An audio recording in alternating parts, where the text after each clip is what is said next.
Bonjour et bienvenue sur Skills TechNet. Mon nom est Rodrigue Diaki. Nous allons voir aujourd'hui l'installation de WebMin sous Linux CentOS 7.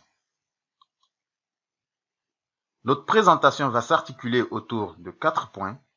Premièrement, nous allons voir ce que c'est WebMin. Je vous présenterai ensuite notre architecture de test. Nous verrons en troisième point les différentes étapes du déploiement de WebMin.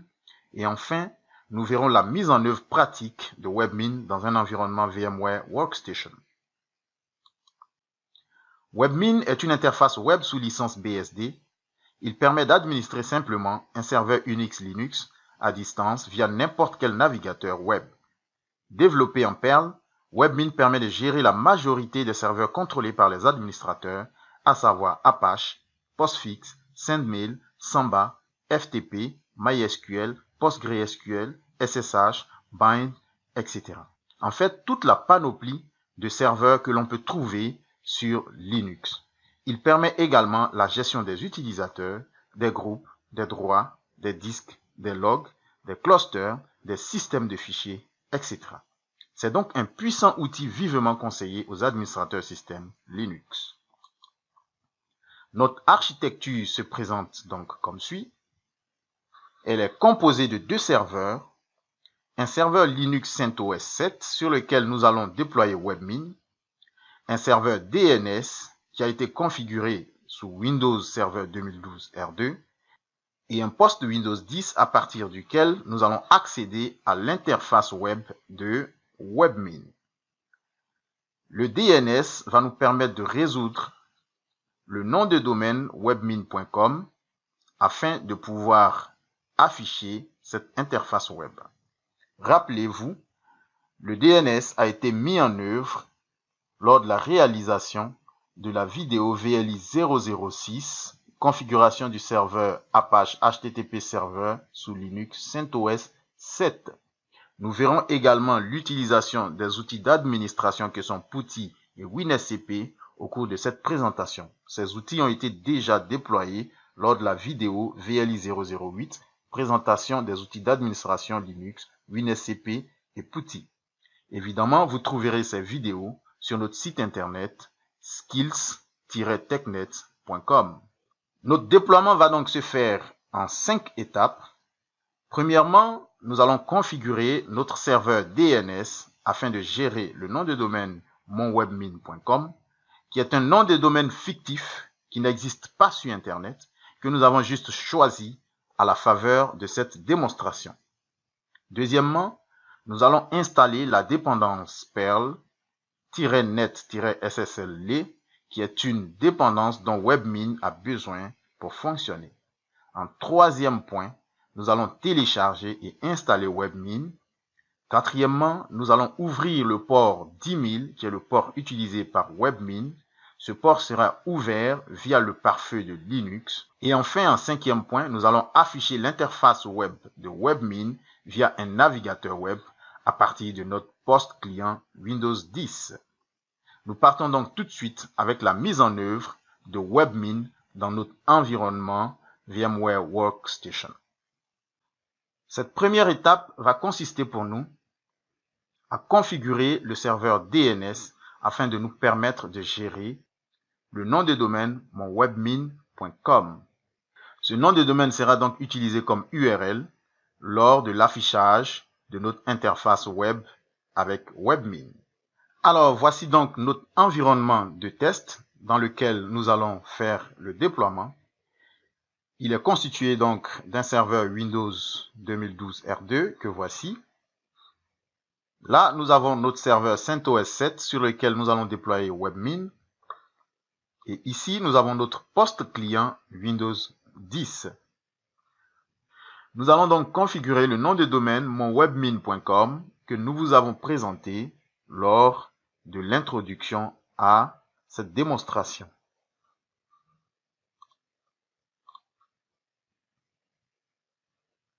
Je vais donc m'authentifier sur le serveur DNS.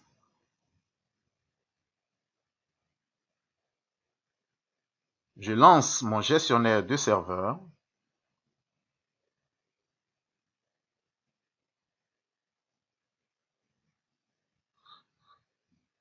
et l'outil DNS. Voilà.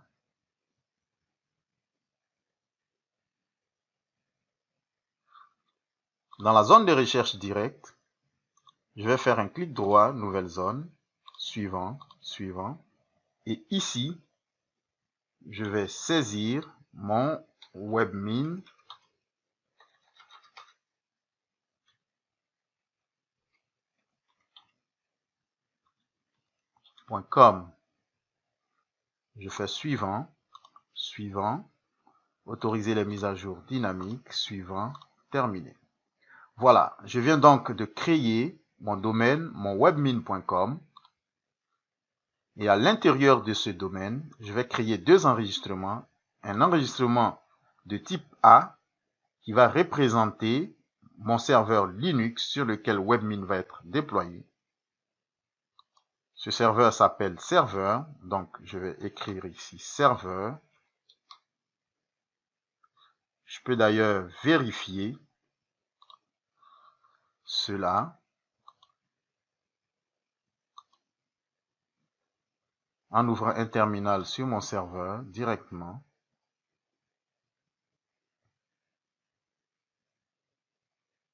Voilà, je vois donc le hostname ici. Je retourne sur mon DNS, donc le nom est bien correct. Et son adresse IP, c'est 192.168.17.40. Je fais ajouter. Voilà, terminé. Ensuite, je vais créer un enregistrement de type CNAME qui va s'appeler webmin.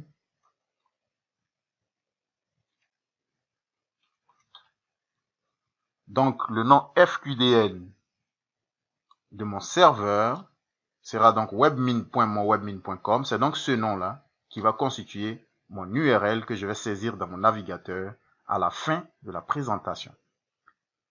Je vais faire donc parcourir et retrouver mon domaine webmin. Et là, je prends mon serveur et je fais OK. Voilà, ce sont donc ces deux enregistrements dans notre DNS qui vont nous permettre de gérer le domaine monwebmin.com à partir duquel nous allons donc exécuter l'affichage de webmin dans notre navigateur web. Nous passons maintenant à la deuxième étape de notre démonstration. Alors, dans cette seconde étape, nous allons installer la dépendance Perl, perl-net-ssl. La commande d'installation est donc la suivante. Nous allons donc l'exécuter dans notre shell Linux via PuTTY sur notre PC Windows 10. Voilà, je suis donc sur mon poste Windows 10. Je vais me connecter à mon serveur via PuTTY.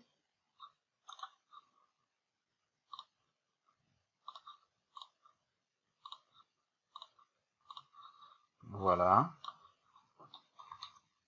Je vais m'authentifier. Voilà.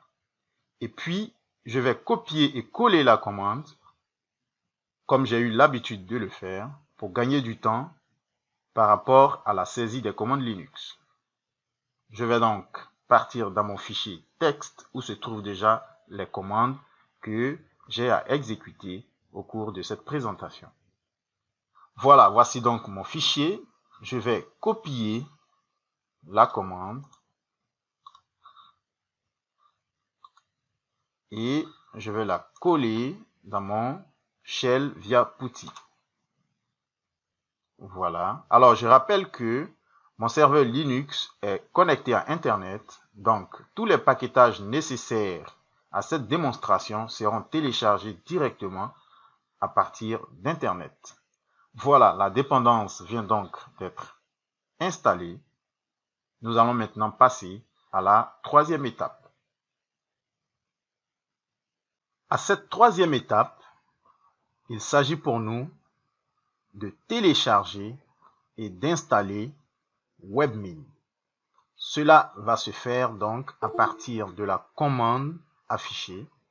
Donc, La première commande yum-y install nous permet donc d'installer webmin et la seconde commande commençant par http permet de télécharger webmin. Les deux commandes sont donc combinées. Je vais donc copier cette ligne dans mon fichier txt et la coller directement dans mon shell via PuTTY.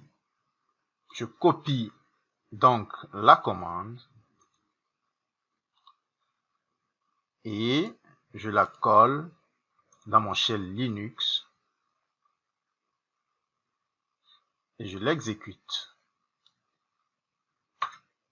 Voilà.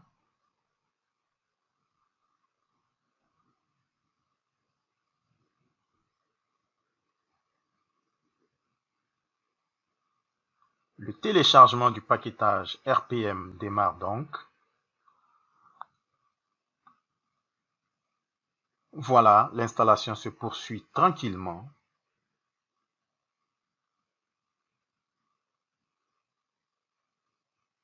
C'est bien écrit ici, installation de webmin.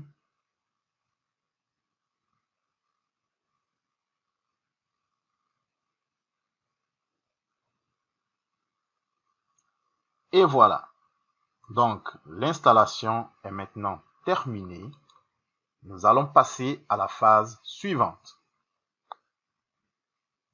Alors, dans la phase 4, nous allons autoriser le port de webmin à travers notre pare-feu Linux.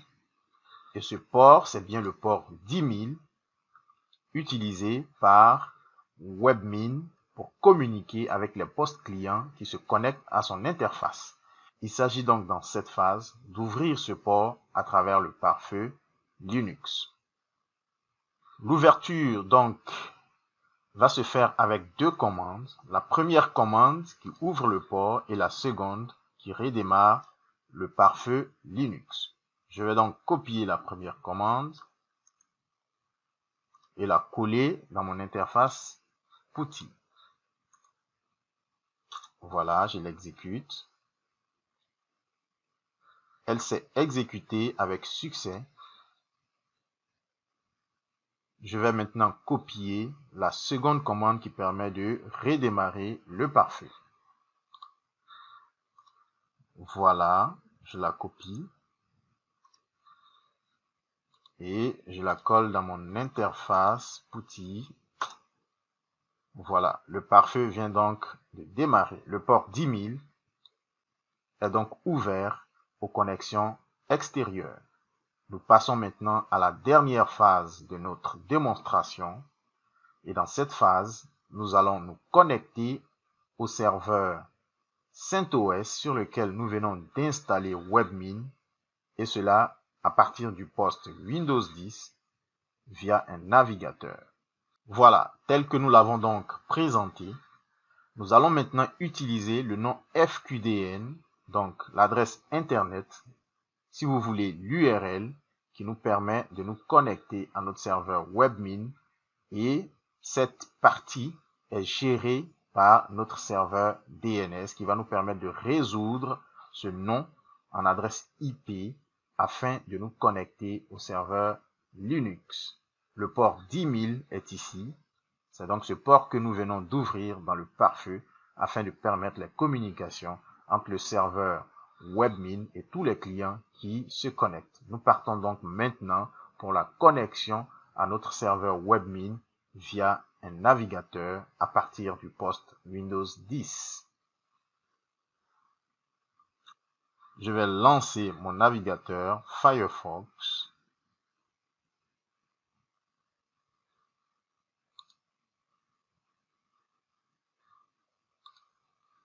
Et saisis l'URL. Donc, c'est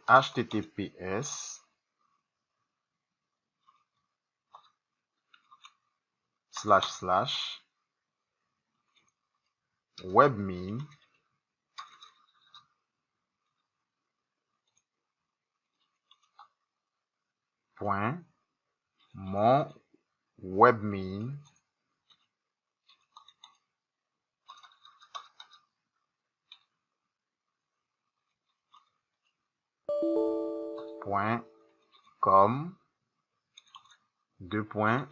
port 10 000 et je fais entrer.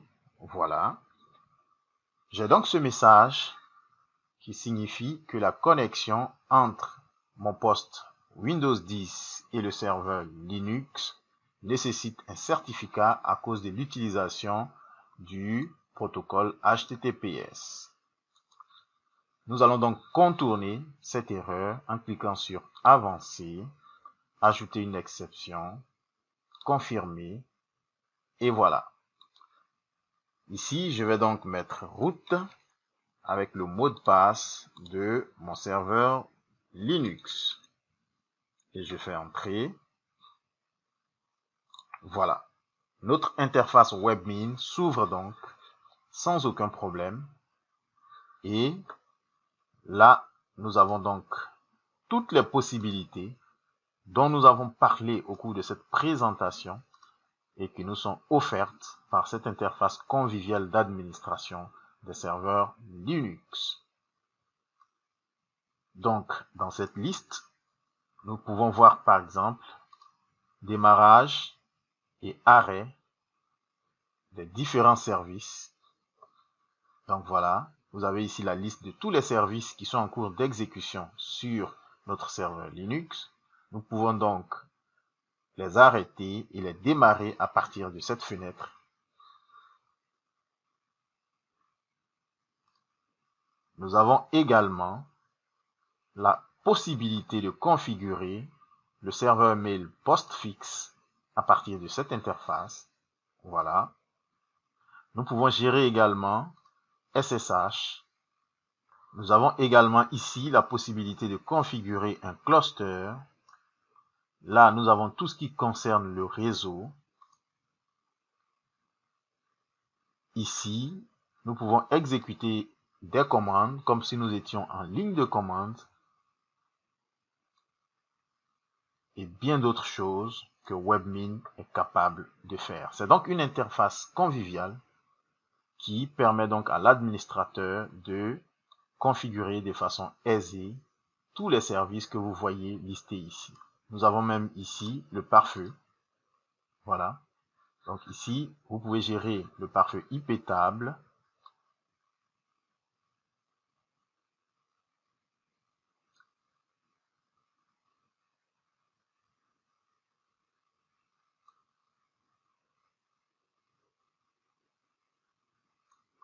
Là, vous avez les différentes informations sur le système.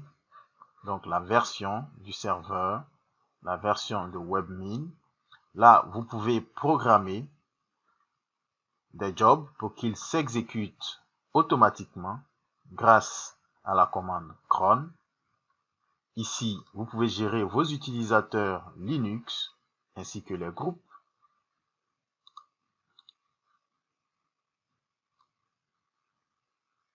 WebMin offre donc diverses opportunités qui sont très intéressantes pour l'administration des serveurs Linux.